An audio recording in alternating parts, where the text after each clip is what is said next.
அன்பு மாணவ செல்வங்களுக்கு கலாபாரதியின் வாழ்த்துக்கள் கோடி. ஒரு சிம்பிள் எக்ஸசைஸ் ப்ராப்ளம் இப்போ செய்ய போகிறோம்.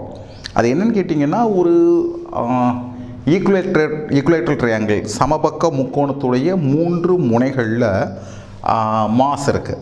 என்ன மாதிரி மாஸ் இருக்குதுன்னு கேட்டிங்கன்னா 2 கிலோ, 4 கிலோ, 6 கிலோ, ரைட். அதனுடைய சைடு 0.5 மீட்டர், ரைட்.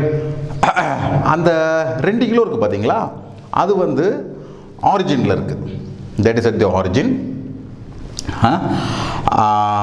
4 கிலோ வந்து அலாங் தி பாசிட்டிவ் எக்ஸ் ஆக்சிஸில் இருக்குது என்றால் அதனுடைய COM சென்டர் ஆஃப் மாஸ் எந்த இடத்துல இருக்கும் அப்படின்னு கேட்டிருக்காங்க.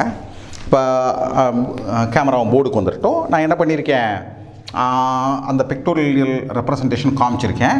இங்கே பாருங்கள், ஆரிஜினில் 2 கிலோ இருக்குது, எக்ஸ் ஆக்சிஸ்லேயே 4 கிலோ இருக்குது, இயற்கையாக இது 6 கிலோ இருக்கும், சைட் 0.5 மீட்டர். இப்போ முதல் விஷயம் என்னென்னு கேட்டிங்கன்னா, இந்த 6 கிலோ உடைய கோஆர்டினேட்ஸை கண்டுபிடிக்கணும்.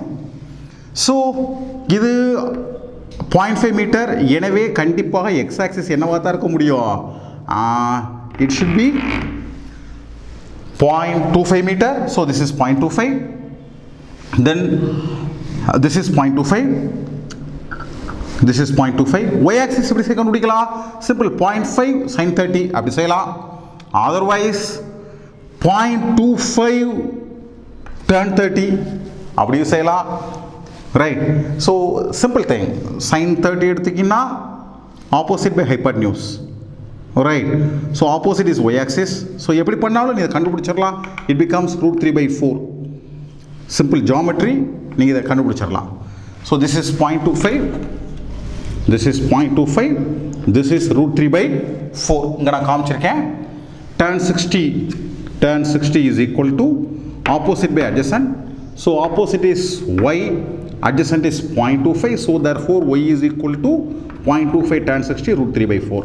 ஓகே, ஒன்ஸ் இந்த ஸ்டெப்பை நீங்கள் செஞ்சிட்டிங்கன்னா these things are very rudimentary, very elementary, right. So X is equal to centre of mass X axis என்ன செய்வீங்க, m1 x1 + m2 x2 + m3 x3 / 12. 12 எப்படி 2 + 4 + 6, ரைட், 12. ஸோ இது 0 ஆக்சிஸில் இருக்குது, இது இருக்காது. 4 × 0.5, 6 × 0.25. ஸோ நீங்கள் செஞ்சீங்கன்னா உங்களுக்கு கிடைக்கிறது எக்ஸ் ஆக்சிஸ் எக்ஸ் கோஆர்டினேட் எவ்வளவு, it is 0.2917 meter. Then y கோஆர்டினேட்டை பொறுத்த வரைக்கும் m1 y1 + m2 y2. ஆனால் இது ரெண்டுமே y 0வாக இருக்குது. So this becomes 0, this becomes 0. So m3 × y3 is √3/4.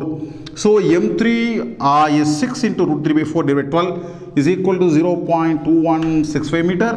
So center of mass can be simply written as how much, 0.29, 0.22. So it is very simple பிள்ளைங்களா, எந்த கஷ்டமும் இல்லை. கொஞ்சம் காமன் சென்ஸு, கொஞ்சம் சிந்தனை, இது தவிர அது கேட்குறது எதுவுமே இல்லை. உங்களுக்கு புரிஞ்சிருக்கும்னு நினைக்கிறேன். சப்போஸ் ஏதேனும் சந்தேகங்கள் இருந்தால் கமெண்ட் பாக்ஸில் சந்தேகத்தை போடுங்க. ஸோ தட் எங்களுக்கு தெரியும், நாங்கள் ரெஸ்பாண்ட் பண்ண முடியும்.